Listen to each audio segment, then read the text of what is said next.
உன்னை எங்கே எல்லாம் தேடி அதுக்கு நடு வீட்டுக்கு முன்னால் உட்காந்து என்ன பண்ணிட்டு இருக்க? பார்த்தா தெரியலையே, நான் யோகா பண்ணிட்டு தண்ணி குடிச்சிட்டு இருக்கேன். அது தெரியுது, ஒரு நாளும் இல்லாமல் இன்னைக்கு வீட்டுக்கு முன்னால் வச்சு பண்ணுறியே, அதான் கேட்டேன். எனக்கு பண்ணணும்னு தோணுச்சு, பண்ணனே. சரி, என்னமோ பண்ணு. அதெல்லாம் இருக்கட்டும், நீங்கள் இப்போ எதுக்கு என்ன தேடி வந்தீங்க? நம்ம வீட்டுக்கு ஒரு வேலைக்காரங்க வச்சா நல்லா இருக்கும்னு தோணுது. எனக்கும் கொஞ்சம் உடம்பு முடியாத மாதிரி இருக்குது. நம்ம 2 பேர் தானே மம்மி இருக்கோம். நம்ம 2 பேருக்கும் எவ்வளோ சமைக்கணும்? கொஞ்சமாக தானே சமைக்கணும், அப்புறம் என்ன கஷ்டம்? சமைக்கிறதுலலாம் எந்த பிரச்சனையும் இல்லை. வீடை பெருக்கி அதை க்ளீன் பண்ணி நீட்டாக வைக்கிறது தான் எனக்கு ரொம்ப கஷ்டமாக இருக்குது. முதுகு பிடிச்சிக்குது. ஓ அப்படியா? அப்போ உங்களுக்கு கண்டிப்பாக ரெஸ்ட்டு தேவை மம்மி. அப்போ நம்ம ஒரு வேலைக்காரங்க வச்சிடலாம். சரிதான், ஆனால் நம்ம இப்போ வேலைக்காரங்களை எங்கே போய் தேடுறதுக்கு? அதெல்லாம் பெரிய விஷயம் இல்லை மம்மி. நம்ம வீட்டுக்கு முன்னால் நம்ம ஃபோன் நம்பரோட ஒரு போர்டு எழுதி போட்டுருவோம். ஓ அப்படி சொல்கிறியோ? சரி சரி, அப்போ இன்றைக்கி எழுதி போட்டுருவோமா? சரி மம்மி, போட்டுடலாம். அப்புறம் இன்னொரு விஷயம். என்னது? அந்த வீட்டில் உள்ள பசங்களை விருந்து கூப்பிட்டீங்க அதானே? ஆமாம், அது எப்படி உனக்கு தெரியும்? நீங்கள் அவங்களுக்கு கல்யாணம் ஆனதுலேருந்தே சொல்லிட்டு தானே மம்மி இருக்குதீங்க. ஆமாம், நான் விருந்து கூப்பிட்றதுக்கும் ஒரு காரணம் இருக்குது. மம்மி, நீங்கள் சுற்றி வளைச்சி எதை பற்றி பேச வரீங்கன்னு எனக்கு புரியுது. நான் நிறைய டைம் உங்ககிட்ட சொல்லிட்டேன், எனக்கு சூர்யாவை தான் பிடிச்சிருக்கு, வேறு யாரையும் நான் கல்யாணம் பண்ண மாட்டேன். ஆனால் அவனுக்கு ஒன்றும் பிடிக்கல. இந்த வீட்டில் இருக்க பையனுக்கு மட்டும் என்ன பிடிச்சிருக்கா? அப்போ சூர்யாவுக்கு என்ன பிடிக்கலன்னா விட்டுருன்னு சொல்கிறீங்க. அப்போ இந்த பையனுக்கு மட்டும் என்ன பிடிக்காம நான் அவனை கல்யாணம் பண்ணிட்டு சந்தோஷமாக இருப்பேனா?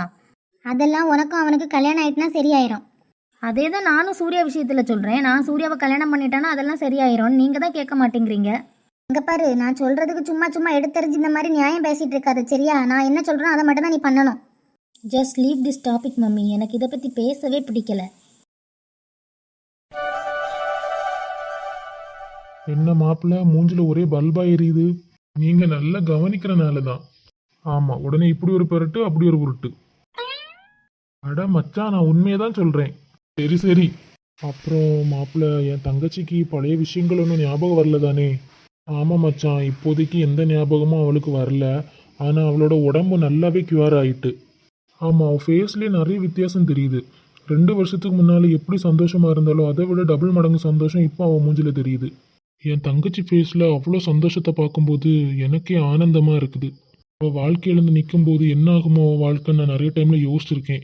நிறைய டைமில் அம்மா அப்பா கிட்ட சண்டையும் போட்டிருக்கேன். ஆனால் அவளுக்கு இவ்வளோ அழகான வாழ்க்கை கிடைக்கும்னு நாங்கள் ஒருக்கா கூட நினச்சி பார்த்ததே இல்லை. அதனால நான் உங்களுக்கு ரொம்பவே மனசார நன்றி சொல்கிறேன் ஐடன். என்ன மாப்பிள்ள இவ்வளோ பெரிய வார்த்தையை சொல்கிறீங்க? இல்லை மாப்பிள்ள, நான் மனசார தான் சொல்கிறேன். ஏன்னா உங்களை மாதிரிலாம் யாருமே இந்த அளவுக்குலாம் இருக்க மாட்டாங்க. சரி, நீங்க அதுக்கு எதுக்கு மூஞ்சி அப்படி சோகமா வச்சிருக்கீங்க? நல்ல சிரிங்க. எனக்கு உங்ககிட்ட பிடிச்சதே இதுதான்.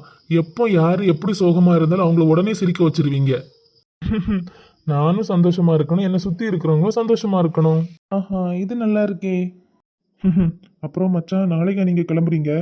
ஆமா, வீட்டுல இருந்து போறதுக்கே மனசு இல்லை. ஆனாலும் என்ன பண்ண, போய் தானே ஆகணும். அது அப்படிதான், காலையில வேலைக்கு போயிட்டு சாயங்காலம் வீட்டுக்கு வந்தாலே ஒரு மாதிரி இருக்கும். வீட்டை ரொம்ப மிஸ் பண்ற மாதிரி இருக்கும். இது நீங்கள் 9 மாதம் கான்ட்ராக்டில் ஃபுல்லாக அங்கே நிற்கும் போது எப்பா கஷ்டமாக இருக்கும்ல. ஆமாம், ஒரு மாதமாக எண்ணி எண்ணி தான் இருப்பேன், எப்பண்டா வீட்டுக்கு போவோம். சரி மச்சான். அப்புறம் ஜாயினிங் எங்கே? கொச்சியிலையா இல்லை மும்பைலையா? கொச்சியில் ஜாயின் பண்ணுறதா தான் சொல்லி வச்சுருந்தாங்க.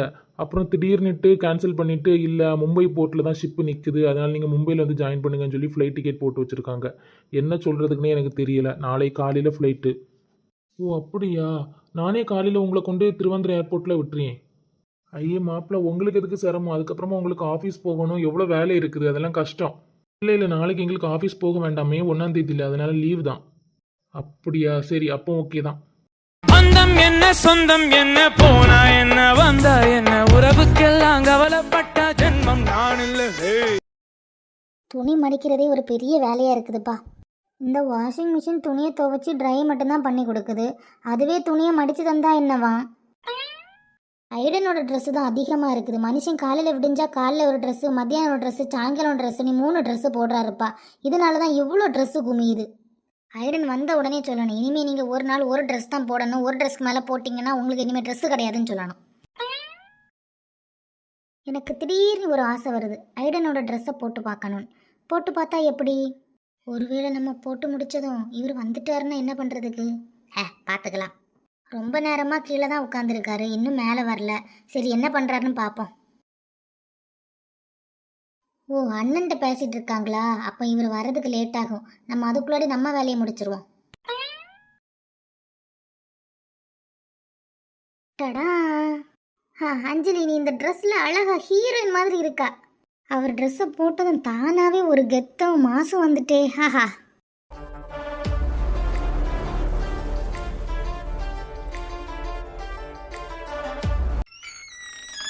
ஐயோ, ஐடன் வந்துட்டாரே.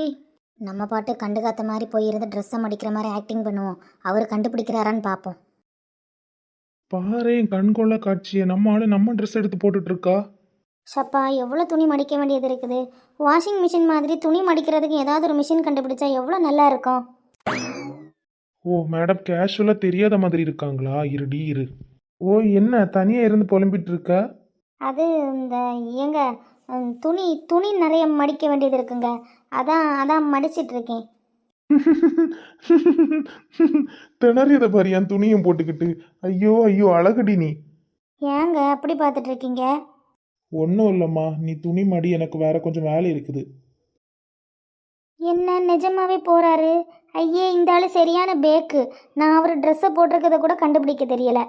நான் உங்களை ஹீரோ ரேஞ்சுக்கு நினச்சது தப்பு தான் ஐடன். சே. சரி, நம்ம வேலையை பார்ப்போம். அப்படியே குழந்தைங்க உட்காந்துருக்க மாதிரி உட்காந்துருக்கத பாரு, அழகா கியூட்டா காலியை மடக்கிக்கிட்டு.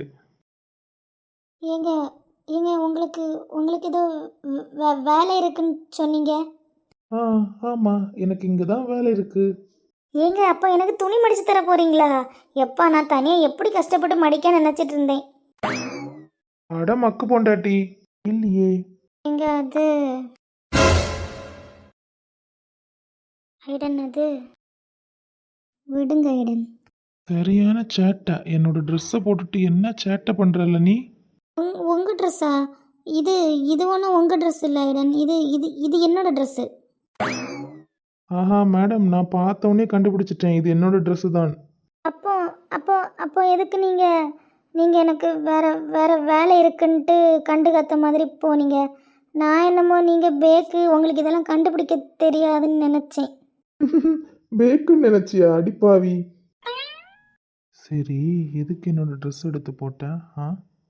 அது துவைச்சதுக்கப்புறமாவும் உங்கள் பர்ஃப்யூம் ஸ்மெல் இதில் இருந்தா அது அது நல்லா இருந்து, அதான் அதான் போட்டு பார்த்தேன். என்ன நல்லா இருக்குதா பர்ஃப்யூம் ஸ்மெல்? போங்க இடன், எனக்கு ட்ரெஸ்ஸு மடிக்கணும். என்னை விடுங்க. ஆஹா. சரி, இது என்னடி காலில் ரெட் கலரில் நெயில் பாலிஷ் அடிச்சு வச்சிருக்க? என்னை விடுங்க இடன்.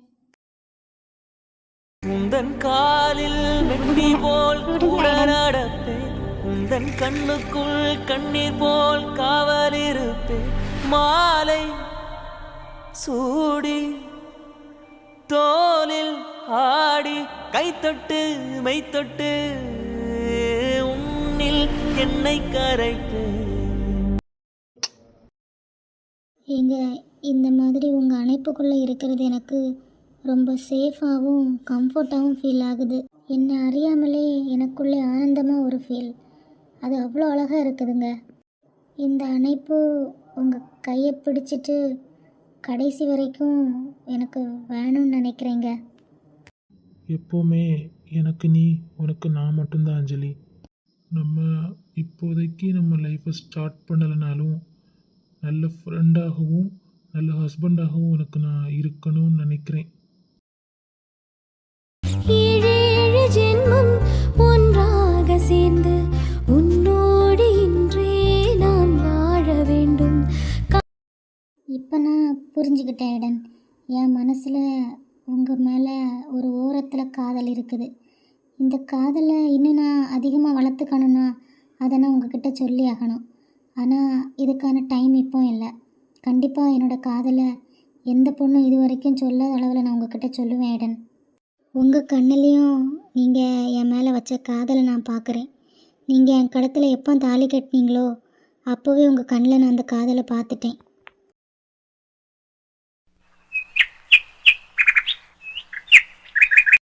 எங்கே ஃபோன் சார்ஜர்லாம் எடுத்து வச்சிட்டீங்களா? ஆமாம்மா, எல்லாம் எடுத்து வச்சுட்டேன். நீ அதில் உட்காரு, காலையில இருந்தே ஓடி ஆடி வேலை பார்த்துட்ருக்க. அதெல்லாம் ஒன்றும் இல்லைங்க. போயிட்டு வரேம்மா. டைமுக்கு சாப்பிடுமா, உன் வயிற்றில் நம்ம உயிர் வளர்ந்துட்டு இருக்குது. அதனால நீ டைமுக்கு சாப்பிட்டா தான் பேபியும் ஹெல்த்தாக இருக்கும். ம் இன்னும் 9 மாதம்தான். அதுவும் 9 மாத கான்ட்ராக்டை 6 மாதமாக கேட்டிருக்கேன். எப்படியாவது கிடச்சிரும். சரியா? வருத்தப்பட்டுட்டு இருக்காத, சந்தோஷமா இரு. ஆ சரிங்க. என்ன சொல்லிட்டு நீங்கள் வருத்தப்பட்டுட்டு இருக்காதுங்க. இங்கே எனக்கு என்ன குறை? அத்தை, மாமா, ஐடன், அஞ்சலி எல்லாரும் இருக்காங்க. அதுவே எனக்கு போதும். சரிம்மா, எதனால அம்மா அப்பா கிட்ட கேளு. உங்கள் வீட்டுக்கு போகணும்னு தோணுச்சுன்னா அங்கே போய் 1 வாரமோ 2 வாரமோ நின்றுட்டு வா. என்ன? சரிங்க, நான் எல்லாம் பார்த்துக்கிறேன். நீங்கள் மூஞ்சி இப்படி சோகமாக வச்சுட்டு போகாதுங்க. அத்தை மாமாவும் வருத்தப்படுவாங்க. மிஸ் யூடி உம்மா. மிஸ் யூ டூங்க. Love you. Love you so மச்மா. குட்டி பாப்பா, அம்மா வயிற்றுல சமத்தாக இருக்கணும். அம்மாவை எந்த தொந்தரவும் பண்ணக்கூடாது. நான் அப்பா வார வரைக்கும் அம்மாவை நல்லா பார்த்துக்கணும். அப்பா வேலைக்கு போயிட்டு வரேன். உங்கள் குழந்தைகிட்ட சொல்லாமல் கிளம்ப மாட்டீங்களா? ஆமாம், டெய்லி நைட்டு நான் தானே கதை சொல்லி கொடுக்குறேன். அப்போ என்ன மிஸ் பண்ணுவாங்கல்ல? சரிதாங்க, சரிதான்.